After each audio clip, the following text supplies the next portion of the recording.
All right, we're moving on to the next post. And that was about thoracic aortic aneurysms, which makes sense. We've just learned about the aorta. Let's take a look at the aneurysms at the top part, and that's in the chest area, whether it's ascending or descending. If it's in the chest, it's a thoracic aortic aneurysm, okay? And so, again, they gave a brief overview in the prior post about the structure and function of the aorta. Can you name the three layers? Does Bruce or Bo or Christina want to take a crack at naming those three layers? We'll give them a minute to think about that since we're on delay. Yeah, I yeah, yeah. figured that While, out. while we're doing that, hold on. So Christina's got some follow up here. Hmm. She says, I had my annual CT scan yesterday. I'll pick up the readout sometime this week. My cardiologist appointment ain't till next month. And Oh, so Christina, I said, is that unusual, the time between the test and the cardiologist? Then she says, I've set my own appointment. I know I need a CT scan every year, so I told my primary care doctor to order the scan. I've not seen a cardiologist for years since no one close has experience with dissection. Now I found one that moved into East Texas. I read the reports myself to see if the diameter changed. that's what I would have done. I would have grabbed the reports and read them and, Mm-hmm. and scoured through and Wikipedia words and dictionary words until I had to meet. I'd say, I think the doctor could have called you and you could have had a little telemed visit there. I mean, I know they're going to want to do an EKG, and listen, but they could have called you. They're sitting on those results for a month, but I suppose if it was an emergency, they would have already called. So that's a good thing. And then And she goes on to say that she keeps her CDs in her purse so she can bring them to her doctor's office. oh, that makes sense. Yeah, right. That makes sense. I, Yeah. I said you're a poster child for self advocacy. Yeah. 100%, 100%. People in our state, though, now different health systems are all logged into Epic. So Hopkins films can be read by University of Maryland, can be read by LifeBridge. So they're all connecting now. So I don't even need to bring any more scans. They can just log right in and see everything. That's kind of helpful. That's the way it's going to turn in to in the country, Good. hopefully everywhere. All right. Did we get any answers to the layers of the aorta? No, nobody's chiming in. Okay. Molly, what are the three layers of the aorta? The intima, the media, and the adventitia. You're so smart. You're so smart. Is it All up right. on your screen? Be honest. No. Okay. Oh. All right. So now we're going to talk about thoracic aortic aneurysms. And this is what one would look like in the ascending area. Mhm. So that, can you imagine 7 centimeters, the diameter of a Coke can sitting in there? I mean, I know people have had that. That's crazy. This is what it looks like if it's of the descending aorta. And this would be just in the thoracic aorta, like just in the chest. You move past ascending and descending, you aren't in the thoracic area. All right, so aneurysm, bulging, balloon, blown out, not completely, just big. It's within the wall of the blood vessel and it causes it to dilate and to stretch to a size that's larger than what would be considered normal. And everybody, I think, has a different normal depending on your gender, your age, your activity levels, your weight, your height, all different factors go into that. And the major concern is when an aneurysm occurs is that when the vessel loses a lot of its natural strength and ability to accommodate different blood volumes, it could rupture due to instability. And one misconception that's out there is that a lot of people have, and Adam says, including me, until I got it drilled in my head during cardiovascular unit in school, is that aneurysms can only occur in arteries, and that is not true. While they are much more likely to occur in an artery because arteries have higher pressures, any blood vessel can have an aneurysm during stress, including veins. And I do know people in the community who have Marfan that complain about that specifically, as well as Turner syndrome. There's a lot of women that have issues with aneurysms just kind of in any vessel. Um, Aneurysms of the brain and the heart vessels carry a major risk and require careful screening and monitoring and care by doctors. So let's talk about thoracic. So a thoracic aortic aneurysm basically refers to an aneurysm in the thoracic component of the aorta, including the ascending aorta, arch or upper part of the descending aorta up to the diaphragm muscle. Be sure to refer to yesterday's post when we talked about the different regions of the aorta. So here we go. You've got your aortic valve, your ascending aorta. These are the three vessels that branch off into the brain through the neck. and the head. And then you've got your descending thoracic aorta. After the diaphragm, you're on your way to your abdominal. So the one was I said I wasn't going to say it, brachiocephalic, brachiocephalic trunk. 2 was the left common carotid artery, and 3 was the left subclavian artery. God, I feel like I'm on Grey's Anatomy. I just do love saying those words like as if I know what they are. All right. The easiest way to understand the causes of a thoracic aortic aneurysm is to remember that aneurysms are weak parts within the aortic wall. So this means that they develop when our aorta is subjected to an increased amount of strain or pressure for an extended period of time.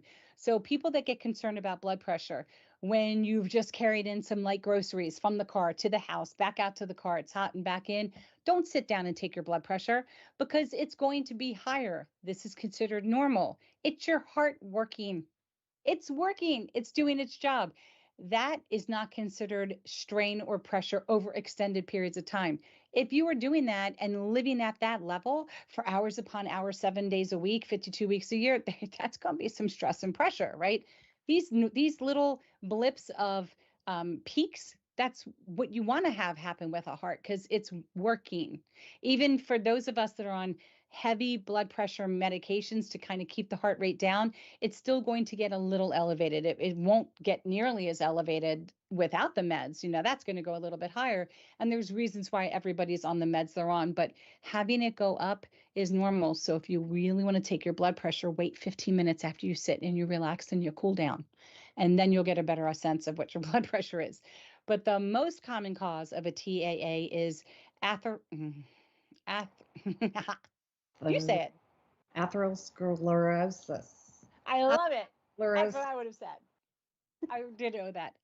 Atherosclerosis, which refers to the accumulation of fat and calcium that's within the innermost layer or the tunica intima layer. So that's going to be your deposits from probably not eating great food over extended periods of time and stuff like that. There's a lot of different reasons why you have these kinds of calcium deposits or fat deposits. And this can cause damage to those beautiful endothelial cells that stop the smooth transfer of nutrients and oxygen in our blood. Other risk factors for a TAA include high blood pressure, increased strain of blood flow as it travels through the walls, smoking, which directly damages the endothelial cells, and genetic conditions such as Marfan syndrome, which causes abnormal development of connective and elastic tissue. Symptoms. Most of the people out there that have a TAA were completely non-symptomatic until they had a scan that said they have an aneurysm, and now they're very symptomatic. I'm not saying that you're not symptomatic, but I'm not saying that you are symptomatic directly because of the aneurysm. Because aneurysms that grow to a certain point, developing on who you are in your body frame, could cause issues, possibly with swallowing or just other issues, especially if it's in that ascending area or in the arch area. Because if you have a 7-centimeter huge aneurysm, it most certainly can give you some kind of sensation or uncomfortability. But people that go get a CT scan because they're trying to figure out if they have pneumonia, and then subsequently, in addition to whatever they find out, oh, you have a dilated aorta, and now they're concerned that they feel chest pain. You have to really talk to your physicians about that. The likelihood of it being all of a sudden, now that you know you have it, and now all of a sudden you have this pain, it's probably not high. But I'm not going to ever just say discount it completely. You always want to talk to your physician about that. But some symptoms when they occur would be shortness of breath. They could be pain in your chest or your back, sometimes difficulty swallowing. Sometimes people feel a heavy beating in their chest, which is they think is pulsating, especially people that have larger aneurysms in their abdominal area, which we're going to talk about later. They can actually see their bellies pulsate. So that, again, all has to do with your body size and just so many different factors. Again, don't discount anything you're feeling. Obviously, share with your physician anything that you're feeling. Keep a journal. But traditionally, they are asymptomatic, which is why this is called a silent killer, because you would not know that you have an aneurysm. If it ruptures, that is a massive medical emergency. You would more than likely present with a sudden onset of pain in the upper back that could travel to the back and downwards, a sudden drop in blood pressure, probably dizzy. You probably could lose consciousness. That would be with a rupture. That is different than a dissection. Very different. Okay. In order to diagnose that you even have a TAA, your doctor's going to order a lot of different imaging studies to kind of take a look at the aorta. And so that could be an ultrasound, could be a CT, could be an MRI, and angiography to kind of determine the size and the location. And Duke is going to talk about that in the next couple days, actually, and talk about all the imaging studies. So here, that's a big aneurysm. That's not supposed to be there. That's huge. That's big. Yeah, that's big. And the treatments kind of depend on how big or how small. And that, again, there is some kind of consistency, Molly. Wouldn't you say that on average, we hear that most of the TAAs are dealt with when they hit about 5.5 in the ascending, 5 or 5.5 centimeters? Right. And that doesn't mean you're going to make it to 5.5 centimeters, right? So they have a standard because these open surgeries are so taxing on the body and so risky. But with a planned surgery, the outcomes are always more favorable than in the emergency situations. Having something planned is always best. But depending on the size of the aneurysm, they're more than likely going to go for medication as your first line of defense. Obviously routine imaging and follow-up and stuff like that. But larger aneurysms, you're probably facing surgery. Could be endovascular, depending on where it's exactly located. If it's in the ascending or arch, it's probably going to be an open surgery because you really don't want to have a rupture occur.